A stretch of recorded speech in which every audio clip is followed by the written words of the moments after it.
Hello, welcome to CLSP Politics. Sean Briscoe speaking. So today we're talking about Kansas. They have their primary on August 4th. So Kansas is a red state, as we know. Their congressional districts are kind of interesting. But I'd like you guys to all check out the telltale hooks. You see that little hook like that? That's anytime you see that, and we've talked about this in my other videos, that's gerrymandering. So obviously, you know, if it looks like a radar signature of a tornado, it's gerrymandering. We've talked about that.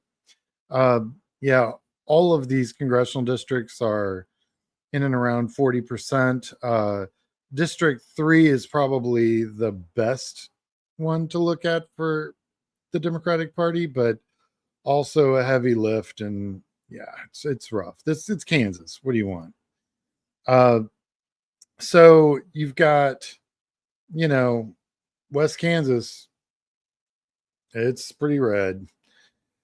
And when you look at the demography of it, there's a couple little blue spots in there where you can see that there's some people of color, but really it's just really, really white. As you can see, you've got some spots there. It's not, yeah. So, but we work with what we've got, right? Real quick, if you haven't already, like and subscribe. You can go to my website if you're thinking about running for office. I've also got YouTube, Blue Sky, Instagram, TikTok, and Substack. All right. Congressional District 1. I wanted to pull this one up because just to kind of get an idea where the Republican was for fundraising versus where the Democrats are. As you can see, yeah, he's sitting on 2.23. That's the Republican incumbent, Tracy Mann. Usually indicator, probably not going anywhere. Now, this is an interesting kind of race because you've got Derek Schmidt, an incumbent Republican. This is District 2. This is that one that cuts around, and man, you can really see they just went out of their way, right?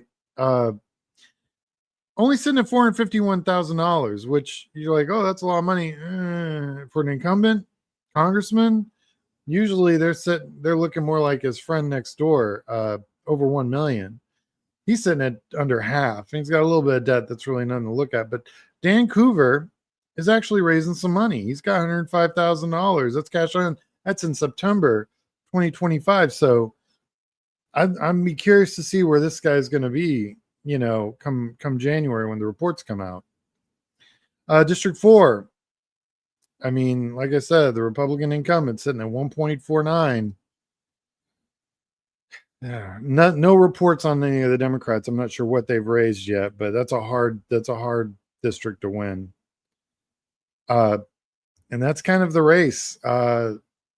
Thanks for watching. It's a pretty short video. Kansas isn't very interesting, but I'm going to come back to it and take a look once we've got some real math on how much money the Democrats have run and see if anyone else has entered the race. But as of right now, not looking too great. But thanks for watching. Like and subscribe if you haven't already.